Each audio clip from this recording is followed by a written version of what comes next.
This is How to Drink, the show about making cocktails and how to drink them. I'm Greg, and I have never been a professional bartender. I've never even had a job in a bar. I don't worry too much about precision and technique, because at the end of the day, if the drink you like is in the glass, you did it right.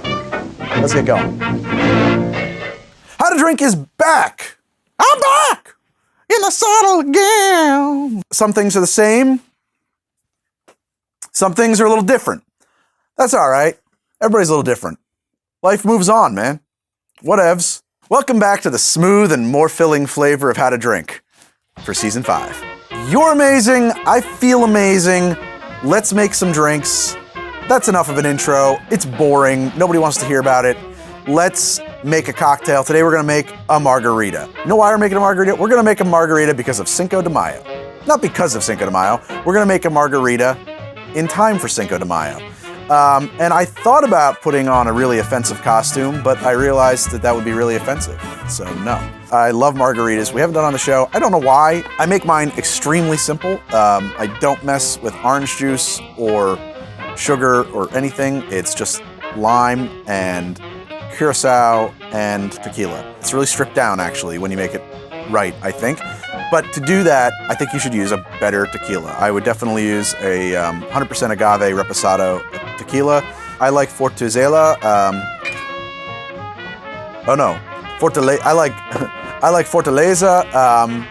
But other tequilas are fine as well. I just would, middle shelf, not bottom shelf, middle shelf. You don't need like top shelf, but middle shelf. To do that, I'm going to need a shaker. This is a shake and drink.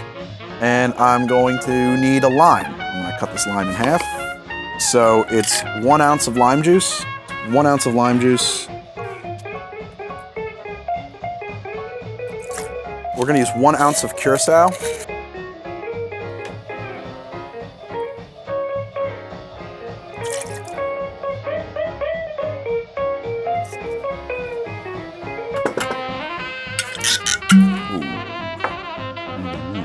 And 2 ounces of tequila.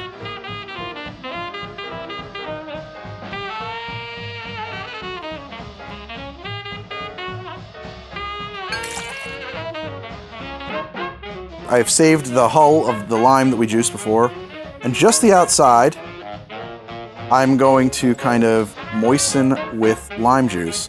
Now, why am I doing just the outside? Because when you rim a glass, you don't want to rim the inside of the glass. You don't want to add salt to the cocktail liquid, just to where the outside is.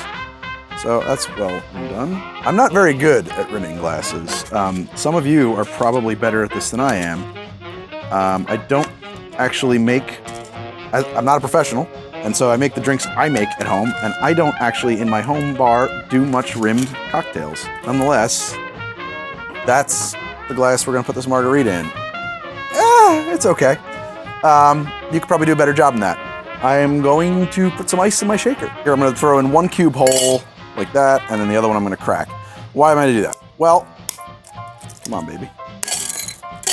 I'm doing that because Dave Arnold did this really fun study a number of years ago, trying to prove that the kind of ice you used didn't matter, and he proved himself wrong, and he found out that the best way to set up your shaker was with one big, heavy object that displaces a lot of liquid, and around it some, what he calls agitator cubes, but smaller cubes to provide the dilution.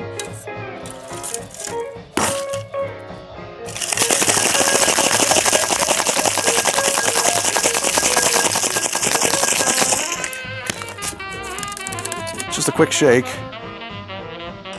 and I'm ready to pour.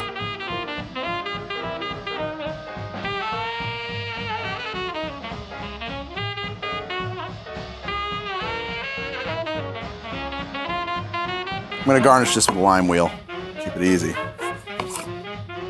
If you look at this, you're going to see that there are cells and, the natural wedges there, and then there's the center. You want to make sure you cut not quite to the center, like that.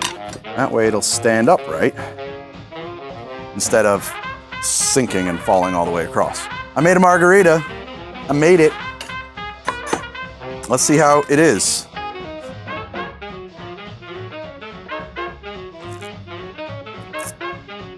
Oh yeah. Okay. I needed this. This is a hell of a damn drink. Salted margaritas stumble on something that people in the cooking world have known for a number of years, which is that salt is a flavor enhancer. Dave Arnold, for example, advocates for making saline solution, and he uses saline solution and salt as an ingredient in a lot of drinks. This drink is fantastic. The salt is a part of it. You don't need to salt the rim. Some people only do a 50-50, so you have an option on a sip, or they do a lighter salt. The drink is citrusy and bright and fresh, and you can really taste the tequila still. A lot of times a margarita recipe involves like orange juice or simple syrup. There's a lot of ingredients that shouldn't be necessary if you're using a quality tequila. And if you're using a quality tequila, you should let it come out in front, you know? History of the margarita is a little bit murky. David Wondrich holds that it is a evolution of a tequila daisy that kind of comes out of a hotel I forget the name of off the top of my head, but that's okay. You can tell me in the comments. From Tijuana during Prohibition.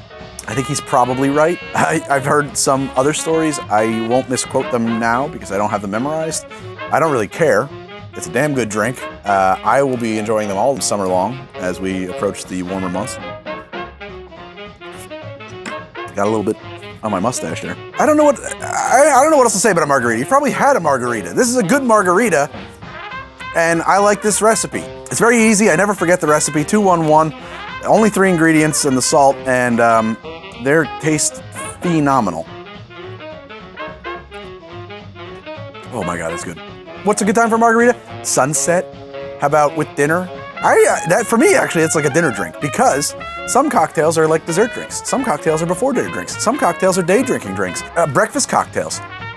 I like a margarita at dinner because it doesn't conflict with the flavors for me because it's like a palate cleanser, kind of like the ginger that goes with sushi. Oh yeah, I'm being told I was supposed to say beach. I was supposed to say I like a margarita at the beach. I don't go to the beach. I live in an edit suite. There's no window, only darkness. Cheers! So this is How to Drink, the show about making cocktails and how to drink them. And it's season 5. So thank you for watching. And I'm gonna see you guys next week with another drink on how to drink. Oh, by the way, happy Cinco de Mayo. Hey, who knows the history on that one? Because Cinco de Mayo, a lot of people think, a lot of guys think that Cinco de Mayo was when Mexico got free from Spain, but that's not true. Cinco de Mayo is when Mexico got free from Napoleon. That's right. Yeah, they got free from France. It's actually, I think it's not kind of a big deal in Mexico. Like Mexican Independence Day is another day.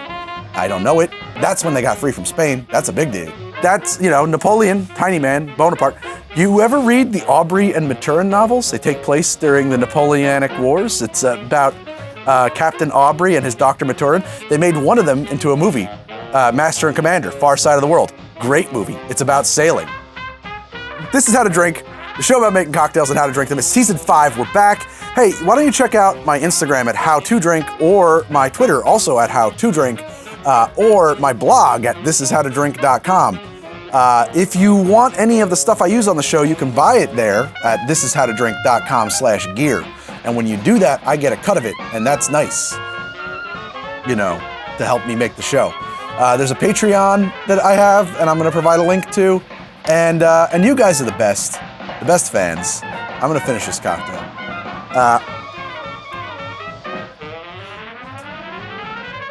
You traitorous lime!